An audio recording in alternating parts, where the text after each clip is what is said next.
이에 군대와 천부장과 유대인의 아랫사람들이 예수를 잡아 결박하여 먼저 안나스에게로 끌고 가니 안나스는 그 해의 대제사장인 가야바의 장이니라. 가야바는 유대인들에게 한 사람이 백성을 위하여 죽는 것이 유익하다고 권고하던 자로라. 시몬 베드로와 또 다른 제자 한 사람이 예수를 따르니 이 제자는 대제사장과 아는 사람이라. 예수와 함께 대제사장의 집들에 들어가고 베드로는 문 밖에 서 있는지라. 대제사장을 아는 그 다른 제자가 나가서 문지키는 여자에게 말하여 베드로를 데리고 들어오니 문지키는 여종이 베드로에게 말하되 너도 이 사람의 제자 중 하나가 아니냐 하니 그가 말하되 나는 아니라 하고 그때가 추운 거로 종과 아랫사람들이 불을 피우고 서서 쬐니 베드로도 함께 서서 쬐더라. 대제사장이 예수에게 그의 제자들과 그의 교훈에 대하여 물으니 예수께서 대답하시되 내가 드러내놓고 세상에 말하였노라. 모든 유대인들이 모이는 회당과 성전에서 항상 가르쳤고 은밀하게는 아무것도 말하지 아니하였거늘 어찌하여 내게 묻느냐. 내가 무슨 말을 하였는지 들은 자들에게 물어보라. 그들이 내가 하던 말을 아느니라.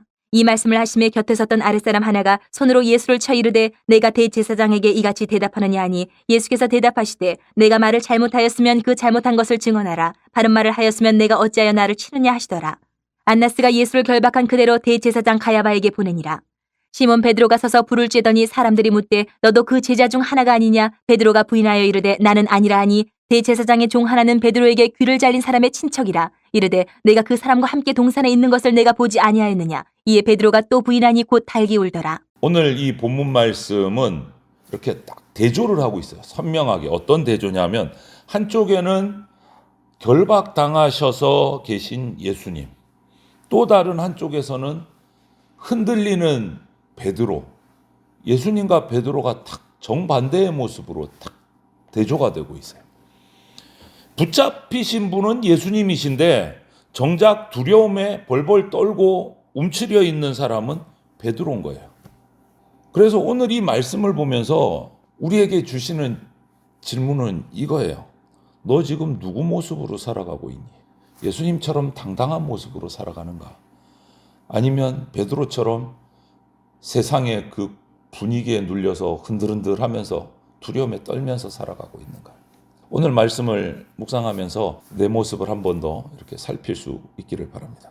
먼저 예수님은 억울하게 결박당하셔서 체포당하셔서 있는데도 하나님 뜻 앞에서 당당한 모습을 보이십니다. 12절부터 14절을 보면 잡히시고 결박당하셔서 안나스에게 잡혀가셨어요. 끌려가셨습니다. 겉모습만 보면 정말 힘없이 체포당해서 끌려가시는 것 같아요. 그런데 실제는 그렇지 않습니다. 억지로 끌려가신 것이 아니고 하나님 아버지께서 대속의 길을 정하신 대로 그 길을 순종해서 걸어가신 거예요. 세상은 예수님을 묶는다, 우리가 예수님을 잡았다 라고 했지만 사실 하나님의 구원의 뜻을 묶지는 못한 거예요. 하나님의 구원 계획은 그대로 진행되고 있는 거예요. 예수님은 힘이 없어서 붙잡히신 게 아닌 거죠. 우리를 구원하시기 위해서 하나님의 뜻에 순종하신 모습인 겁니다. 그러므로 우리 하나님의 백성, 성도는 내 주변 상황만 보면 안 돼요. 상황만 보면 예수님의 모습을 보고 에게 힘이 없어서 그냥 끌려가시네, 이렇게 보게 되는 거예요. 내 형편이 나를 묶고 꼼짝 못하는 것 같게 하라도 내가 하나님 뜻 안에 있다면 그 자리는 실패하는 자리, 패배하는 자리가 아니고 순종의 자리가 됩니다. 하나님 뜻 안에 있으면.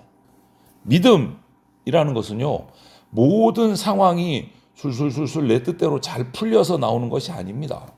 믿음은 어떤 상황에서도 하나님의 뜻을 붙드는 것이 믿음이에요. 그것으로 인해서 내가 손해를 보고 고난을 당해도 그게 믿음이에요. 하나님의 뜻을 붙들고 있는 것이. 예수님께서 지금 그 모습을 보여주시는 겁니다. 여기서 우리가 정확히 알아야 될 것은 하나님의 뜻에 순종하는 사람은 상황이 아니라 하나님께 붙들린 사람이 바로 믿는 사람이다. 환경이 거칠어도 억울한 일을 당해도 이해되지 않는 일을 당해도 우리는 이렇게 고백해야 돼요. 하나님 뜻 안에 있기 위해서. 주님, 제가 이해가 안 되고 이해를 못해도 아버지의 뜻이라면 순종하겠습니다. 이 고백이 우리가 고백이 돼야 돼요. 그 사람이 믿음의 사람이에요. 예수님이 그 모범을 지금 보여주시고 계시는 겁니다.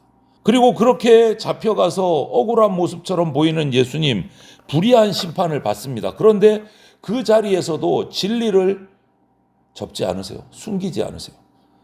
19절부터 24절을 보면 안나스가 예수님을 신문을 합니다. 이제 세워놓고 신문을 해요. 그런데 그 신문은 내용을 보면 아주 정당하지 않고 정말 악의적인 신문이에요. 예수님 그런 자리에서도 절대 위축되지 않으시고 당당하십니다. 그래서 그들이 물을 때 20절을 보면 이렇게 말씀하세요. 내가 드러내놓고 세상에 말했다. 회당에서도 말했고 성전에서도 말했고 모든 사람들이 보는 앞에서 말했지 내가 숨기고 말한 적이 없다. 20절에 그렇게 당당하게 얘기하세요. 그러면서 21절에 이어서 뭐라고 하십니까?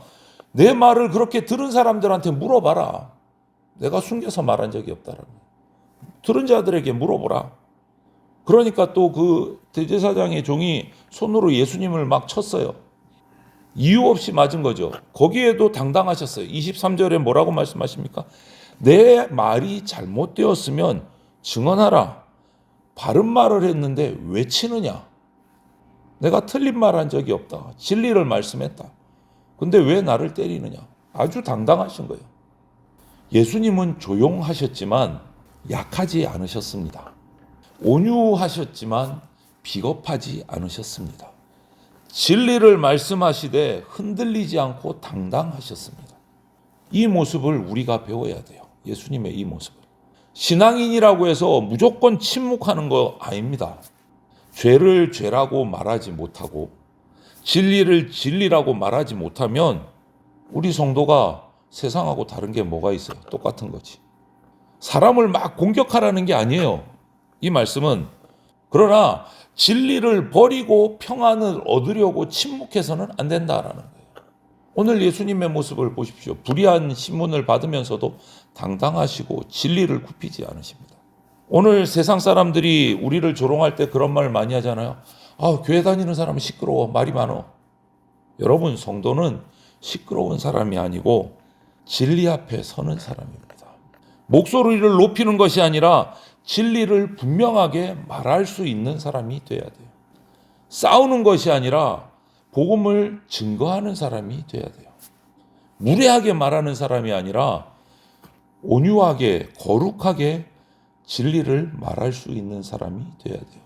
그것이 그리스도인이에요. 우리가 그것을 거꾸로 생각하고 잘못 행했기 때문에 교회 다니는 사람은 시끄러워, 쓸데없는 말만 해, 이런 소리를 듣게 되는 겁니다. 그런 반면에 베드로는 너무너무 흔들렸어요. 자기가 잡힌 것도 아닌데 흔들려요. 그런데 예수님은 그런 베드로, 제자 베드로를 버리지 않으십니다. 오늘 15절부터 18절, 25절부터 27절을 보면 베드로는 예수님을 3번 부인합니다. 예수님이 이미 예고하신 대로 3번 예수님을 모른다고 부인을 해요. 큰 소리 치던 베드로가 그 칼을 휘둘면서 대제사장의 종의 귀를 날려버리던 그 베드로가, 으르렁거리던 베드로가 그 여종의 작은 말 한마디 앞에서 그냥 와르르르 무너진 거예요. 여러분, 이것이 우리의 모습이에요. 우리의 모습이에요. 사실 베드로의 모습이 내 모습과 별반 다르지 않아요. 우리는 평안할 때는 끝까지 믿겠습니다. 내가 목숨 내놓고 믿겠습니다. 큰 소리 떵떵 치지만 손해가 닥쳐오면 민기적민기적해요. 관계가 흔들릴 것 같으면 두려워서 입을 딱 닫고 침묵해요. 하나님을 증거하지 못해요. 체면, 이익 앞에서 주님은 2번째 뒤로 밀려나요. 세상이 주는 그 작은 따뜻함 때문에 베드로는 불을 쬐다가 주님을 모른다고 부인하게 돼버렸어요. 그런데 예수님의 복음은, 은혜는 여기서 끝나지 않습니다. 그런 베드로의 실패가 끝이 아니기 때문에, 마지막이 아니기 때문에. 예수님은 베드로가 그렇게 넘어질 것 모르셨어요? 아니요, 이미 알고 다 얘기까지 하셨어요. 너 닭 울기 전 3번 나를 부인할 것이다. 이미 다 말씀까지 하시고 알고 계셨어요. 이미 아셨고 그를 위해 기도하셨고 결국은 그 베드로를 다시 세우셨고 큰 일꾼으로 사용하셨어요. 이것이 은혜입니다. 우리 구원은 내 결심으로 되는 것이 아니고 주님의 신실하심에 따라 우리가 구원받는 거예요. 그러므로 오히려 여기서 받는 은혜는 베드로처럼 실패해도 다시 돌아올 기회가 있다. 넘어진 사람도 다시 설 수 있다. 어떻게? 주님의 신실하심 앞에서 내가 자복하면. 하나님이 사랑하시는 성도 여러분, 오늘 본문을 통해서 우리는 두 모습을 봅니다. 당당하신 예수님, 불의 앞에서도 당당하신 예수님, 반대로 흔들리는 베드로의 모습을 봐요. 이 두 모습 사이에 우리가 살아가고 있어요. 그런데 돌아보면 부끄럽게도 당당하신 예수님보다는 흔들리는 베드로의 삶이 더 가까울 때가 많아요. 그러나 우리의 구원은 베드로의 결심이 아니고 예수님의 신실하심에 있음이 은혜입니다. 그러므로 오늘 고난주간 새벽 기도의 첫날 이 새벽에 우리 주님 앞에 정직히 나갑시다. 주님 전 강한 사람 아닙니다. 너무너무 쉽게 흔들립니다, 주님. 하지만 주님이 나를 붙들어 주시니까 나는 그 은혜 붙들고 나갑니다. 이렇게 고백하시기를 바랍니다. 예수님께서는 결박 당하셔도 하나님 뜻 앞에서 당당하셨습니다. 불의한 자리에서도 진리를 결코 숨기지 않으셨습니다. 베드로는 흔들렸지만 예수님은 그런 제자를 끝까지 버리지 않고 붙들어서 세우십니다. 그러니까 두려움 때문에 주님을 뒤로 미루지 맙시다. 사람들의 그 시선 때문에 진리를 숨기지 맙시다. 넘어졌다고 주님 앞에서 숨지 맙시다, 우리. 오늘도 그렇게 흔들리는 베드로 같은 우리를 부르십니다. 회개하고 돌아오면 다시 세워 주십니다. 오늘 우리 고난주간 새벽 기도의 첫날 이렇게 결단하면서 한 주간을 시작하면 좋겠습니다. 주님, 내가 사람보다 주님 두려워하겠습니다. 주님, 내 형편보다 주님의 말씀 붙들고 살아가겠습니다. 주님, 내가 실패하는 것보다 주님의 은혜를 더 크게 보면서 이 한 주간 살아가겠습니다. 이렇게 우리가 결단하고 주님만 바라보고 넘어져도 끝이 아니고 주님 붙드시면 다시 일어선다라는 이 믿음을 가지고 오직 주님만 바라보면서 주님의 길을 따라가는 저와 여러분들이 되시기를 주님의 이름으로 축원을 드립니다. 아멘.